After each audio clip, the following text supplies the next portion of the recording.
3 মাস যেতে না যেতেই আমাদের ফ্রিজটা কিন্তু খারাপ হয়ে গেল। তো দেখো ফ্রিজ ঠিক করার জন্য কিন্তু লোক চলে আসে, তো মনটা ভীষণই খারাপ। তো হ্যালো এভরিওয়ান, আমি কাবেরী তোমাদের সামনে আবার একটা নিয়ে আসলাম লং ভিডিও। তো দেখো কালকে আমি হাজবেন্ডের জন্য চীনা বাদাম, তারপরে তোমার চানা, আর ছিল মুগ আর উসল, এই 4টা জিনিস ভিজিয়ে রেখেছিলাম। হাজব্যান্ড এখন জিমে যায়, জিম যাওয়ার জন্য অনেক কিছু ডায়েট মেনটেন করে চলে। তো যাই থাক, সকালবেলা সেটাকে আমি কুকারে সিটি মেরেছিলাম। তো সিটি আমার যাই থাক বেশি হয়ে গেছিলো, তার সাথে কিন্তু এই যে দেখতে পাচ্ছ এটাকেও কিন্তু আমি দিয়েছিলাম সিটি, মানে কুকারে দিয়েছিলাম। মানে আমি ভাবছি এটাকে আমি বয়েল করে খাবো, তো খেতে ভীষণ ভাল লাগে। পাশের বাড়ির দিদিটা দিয়েছিল, তো যাই থাক সেটাকে কিন্তু সিটিতে আমি দিয়ে দিলাম তার সাথে। তো দেখো এটাকে এখন সিটি মারবো। তো সিটি কিন্তু বেশি মারা উচিত ছিল না, একটাই সিটি মারা দরকার ছিল, তো আমি অনেকটা সিটি মেরে ফেলেছি। তো তার জন্য কিন্তু অনেকটা মানে গলে গেছিলো। তো যাই থাক, সকালবেলা আমি সেটাকে দিয়ে স্নানটা তো সকালবেলা হয়ে গেছে। আর সিঁদুর টিপ এই জন্যই লাগাই না, কারণ কি আমার শ্বশুরবাড়ির ওখানে আমাদের বংশের মানে একটা দাদু মারা গেছে, তো তার জন্য কিন্তু সিঁদুর আর টিকলি লাগাতে নেই, তার জন্য আমি কিন্তু লাগাচ্ছি না। এইভাবেই আমি কিন্তু অনেকেই বলতে পারো তাই।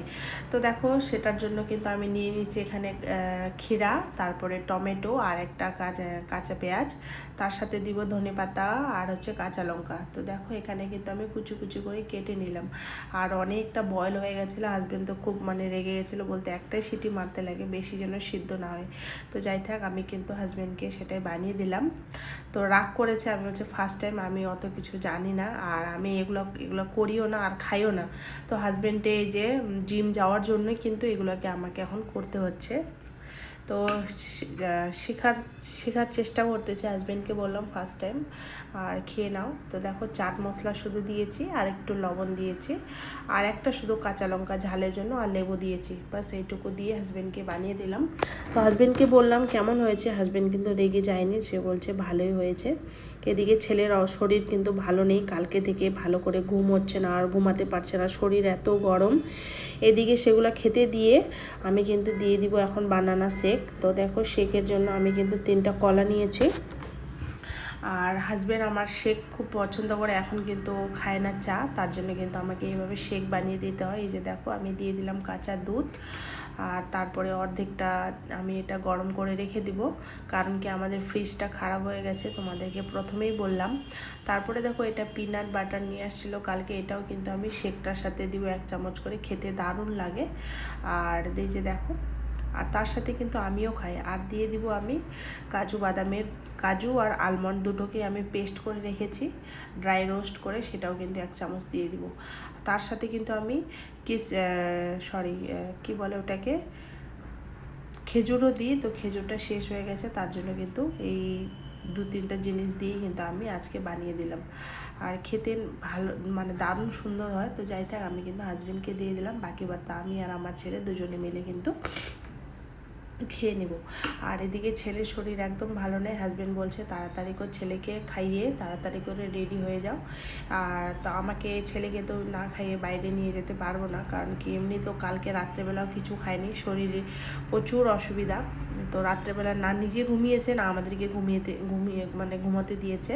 এদিকে হাজব্যান্ডও আজকে ডিউটি যায়নি, আমি বললাম ডিউটি যেতে হবে না। তো দেখো আমি কিন্তু খেয়ে ছেলেকে খাইয়ে দিয়ে আমি কিন্তু এখানে কিন্তু ছেলের জন্য খিচুড়ি বসালাম, একটু প্লেন খিচুড়ি, কোনো কিছু মশলা দিইনি, এমনি কিন্তু নর্মালভাবে খিচুড়িটা বানিয়েছি। আর এদিকে দেখো আমার ছেলে কেমন কান্না করছে। এদিকে খিচুড়িটা বসিয়ে দিয়ে আমি কিন্তু কাপড়গুলো ধুয়ে নিলাম।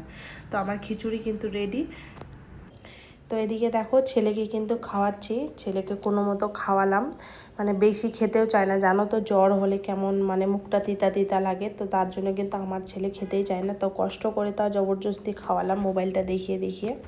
তো দেখো খাওয়া দাওয়া কমপ্লিট করে আমরা কিন্তু রেডি হয়ে পড়লাম, আমিও রেডি হয়ে গেছি। আর আমারও শরীরটা ভীষণ খারাপ, চোখ মানে এত চুলকাচ্ছে, চোখ যন্ত্রণা করছে। তো আমরা কিন্তু এই যে বেরিয়ে পড়লাম। আর বাইরের ওয়েদারটা খুব সুন্দর ছিল আজকে, মানে বৃষ্টি নেই, নাহলে আমাদের এখানে প্রতিদিনই বৃষ্টি। তো যাই থাক, আজকের ওয়েদারটা দেখতে পাচ্ছ কত সুন্দর ওয়েদার বাইরে। আর এদিকে আমার ছেলে কিন্তু বাইরে ঘোরার জন্য এত মানে পছন্দ করে, বাইরে ঘুরতে কি আর বলবো। আর ভীষণ জ্যাম ছিল, তো জ্যামের মধ্যে আমরা এখানে আবার আটকে পড়েছি। তো দেখো ফাইনালি কিন্তু আমরা ধ্রুবের মানে হসপিটালে পৌঁছে গেছি। তো হসপিটালটা ছিল মাতশ্রী। তো দেখো আমরা কিন্তু এখন যাচ্ছি, আর এখানে না প্রচুর ভিড় হয়, আর এখানে একবার ওষুধ খাওয়াতেই কিন্তু আমার ছেলে পুরো সুস্থ হয়ে যায়। তো এখানে আসার পর দেখো প্রথমে কিন্তু ওজনটা মেপে নিলাম, ছেলের ওজন এখন অনেকটা কমে গেছে, ওয়েট 11 কেজি হয়েছে মাত্র। তো এসে কিন্তু ওজন করে নিলাম, আর দেখতেছি এত ভিড়, আমাদের মানে নাম্বার ছিল 10-11 নাম্বারে ছিল আমাদের, তার আগেই অনেক মানুষ এসে বসে আছে। তো যাই থাক, আমি কষ্ট করে তাকে কিন্তু রাখলাম, আর পাশের এই যে বাচ্চাটার সাথে খেলতেছিল, অতটা কিন্তু পরেশান করেনি ওখানে গিয়ে, একবারই শুধু আমি ফিডিং করিয়েছি। তো দেখো ডাক্তার দেখা কমপ্লিট, আমরা কিন্তু ওষুধও নিয়ে নিলাম এখান থেকে।